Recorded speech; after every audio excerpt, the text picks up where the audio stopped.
வணக்கம் and welcome to doctor. நாங்கள் எப்படி இருக்கணும் இன்னைக்கு நம்ம நிகழ்ச்சியில் நம்ம எல்லாருமே அடிக்கடி கேட்கக்கூடிய ஒரு விஷயம் தான், அதாவது கிட்னியில் ஸ்டோன்ஸ். இந்த ஒரு விஷயத்தை பற்றி தான் ரொம்பவே முக்கியமாக பேச போகிறோம். அண்ட் இதை பற்றி பேசுகிறதுக்காக நம்ம கூட சென்னை பிரசாந்த் ஹாஸ்பிட்டல்ஸோட யூராலஜிஸ்ட் டாக்டர் குரு பாலாஜி அவர்கள் இருக்காங்க.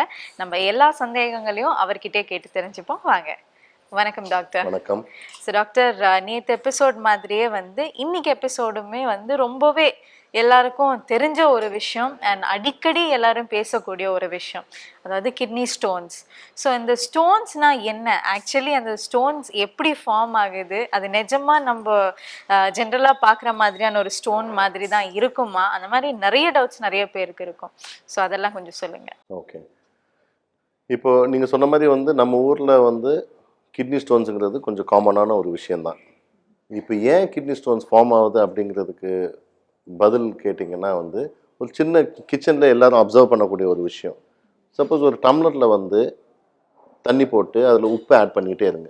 ஓகே. உப்பு ஆட் பண்ணிகிட்டே இருந்துட்டு நீங்கள் கலக்கிட்டே இருந்தீங்கன்னா என்ன ஆகும்? உப்பு கரைஞ்சிக்கிட்டே வரும். கண்டிப்பாக. உப்பு இன்னும் மேலும் ஆட் பண்ணுங்கள்.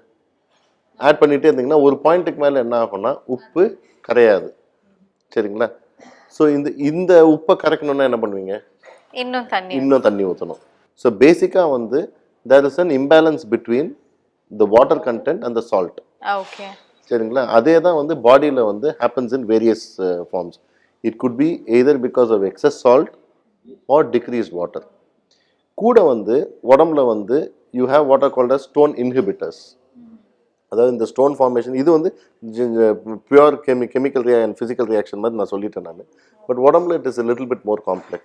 So you have inhibitors of stone formation.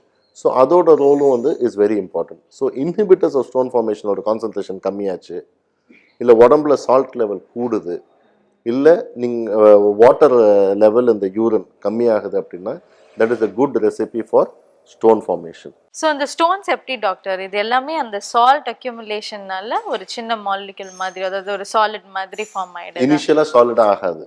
அதாவது there is various types of stones. Calcium stones இருக்குது, யூரிக் ஆசிட் ஸ்டோன்ஸ் இருக்குது, ட்ரிபிள் ஃபாஸ்பேட் ஸ்டோன்ஸ் இருக்குது, நிறைய டைப்ஸ் ஆஃப் ஸ்டோன்ஸ் இருக்குது. இது எல்லாமே என்ன ஆகும்னா ஒரு சின்ன மாலிக்யூலாக தான் ஸ்டார்ட் ஆகும். ஒரு சின்ன கிறிஸ்டல் போய் எங்கேயாவது ஒரு இடத்துல உட்காரும். ஸோ ஒரு இடத்துல ஒரு சின்ன கிறிஸ்டல் உட்காந்துச்சுன்னா அது மேலே மற்ற கிறிஸ்டல்ஸ் அக்யூமுலேட் ஆகுறது அது மச் ஈஸியர். இல்லாட்டி ஸ்மூத்தாக ஓடிட்டு இருந்தது வச்சுங்க, இதெல்லாம் எங்கேயுமே விட்டாது. ஒரு கிறிஸ்டல் உட்காந்ததுன்னா போதும், அது மேலே டக் டக் டக் டக்குன்னு மற்ற கிறிஸ்டல்ஸ்னால் உட்காந்து then it starts making up the stone. So doctor, இந்த ஸ்டோன்ஸ் ஃபார்ம் ஆகிறதுக்கான முக்கிய காரணம் என்ன டாக்டர்? நான் சொன்ன மாதிரி இந்த இம்பேலன்ஸ் ஏன் வருது அப்படின்னு பார்த்தீங்கன்னா, ஒன்று நம்ம தண்ணி சரியாக குடிக்கிறது இல்லை. ஓகே. இப்போ நான் பார்க்குற பேஷண்ட் பாப்புலேஷனில் பார்த்தீங்கன்னா நிறைய பேர் ஐடி செக்டர்லேருந்து வராங்க.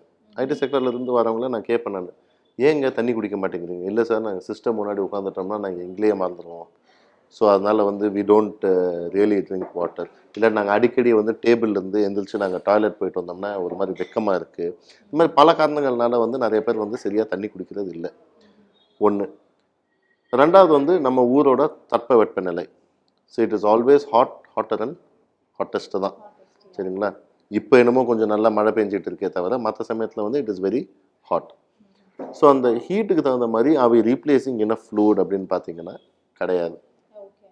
இப்போ சிலர்லாம் சொல்லுவாங்க, டாக்டர் எனக்கு யூரின் மஞ்சளாக போகுது அப்படின்வாங்க. மஞ்சளாக போகிறதுக்கு மெயின் காரணம் தண்ணி சரியாக குடிக்காதது தான். ஸோ யூரின் கான்சன்ட்ரேட் ஆகுதுன்னு அர்த்தம்.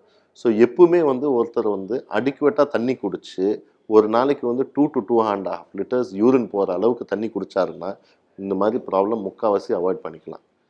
ஏன்னா நம்ம என்ன பண்ணுறோம், மேக்ஸிமம் 1 to 2 லிட்டர்ஸ் தான் நம்ம குடிக்கிறோம். அதில் பாதி வேர்வையாக போயிடுது. ஸோ மீதி தான் யூரினாக ஃபார்ம் ஆகுது. ஸோ அதுலேயே inadequate water. One. Second thing is increase in salt levels. Increase in salt levels can be because of 2 factors. ஒன்று it can be because of the type of food we take. நம்ம என்ன சாப்பிட்றோம்? முக்கால்வாசி junk food. Junk ஃபுட்டில் என்ன இருக்குது? Lots of salt. நம்ம சாப்பிட்ற சிப்ஸ்லேருந்து நம்ம சாப்பிட்ற கெச்சப்லேருந்து எல்லாத்துலேயுமே salt level is very very high. So foods which are rich in salt can lead to stone formation. One. Second is again the amount of calcium that we intake. For example, again திருப்பி going back to junk food. இப்போ ஒரு pizza burger சாப்பிட்றோம், அதில் என்ன இருக்குது மெயினாக பார்த்தீங்கன்னா mayonnaise sauce, cheddar cheese. So everything is very, very concentrated form of calcium. Okay. Okay. So again, that is not very good. And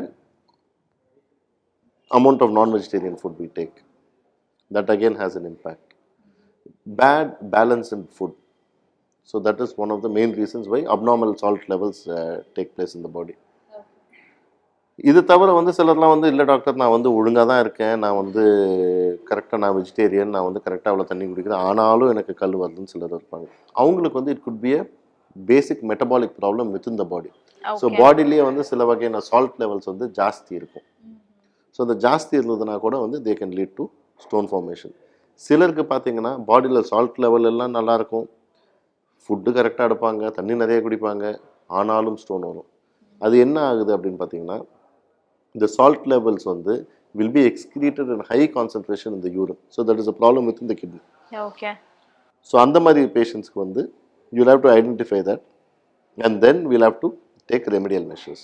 So இவ்வளோ விஷயம் இருக்குது. So it is not a simple one word answer. இதை தண்ணி குடிச்சிட்டு வாங்க சரியாக போயிடுங்கிற மாதிரியும் இல்லை. So each person will have to go into the history to see what exactly is the problem and then take corrective action. Okay doctor, இப்போ நாங்கள் கேள்விப்பட்டிருக்கோம், அதாவது கிட்னி ஸ்டோன்ஸ் இருக்கிறவங்களுக்கு வந்து வயிறு வலி ரொம்ப ஜாஸ்தியாக இருக்கும், அதுதான் முக்கியமான ஒரு சிம்டம்ஸ் அவங்களுக்கு. ஸோ அதுதான் எக்ஸாக்ட்லியா இல்லை இது தவிர்த்து வேற ஏதாவது சிம்டம்ஸ் அந்த மாதிரி இருக்கும்? நல்ல கேள்வி. நிறைய பேருக்கு வந்து வயிறு வலியோடு வருவாங்க, அப்போ தான் டாக்டர்கிட்ட வருவாங்க. சரிங்களா? வயிறு வலி இல்லைன்னா யாரும் வரப்போகிறதில்ல, சும்மா இருக்கிறவங்க எதுக்கு வரப்போகிறாங்க. ஸோ வயிறு வலி இருக்கும்போது வந்து நம்ம ஸ்கேன் பண்ணி பார்க்கும்போது கல் இருக்கும். முக்கால்வாசி இவங்களுக்கு வந்து கிட்னிலேருந்து நீர்ப்பைக்கு வர பாதையில் கல் அடப்பு உண்டு பண்ணியிருக்க கல்லாக இருக்கும். பட் கிட்னி நீர்ப்பைக்கு வர பாதை நீர்ப்பை, இங்கே எங்கே வேணால் கல் இருக்கலாம். கிட்னிக்குள்ளே இருக்க கல் யூஸ்வலாக வலி எதுவும் உண்டு பண்ணாது. ஏன்னா அது வந்து பாதையை அடப்பு உண்டு பண்ணாலே ஒழிய வலி வராது.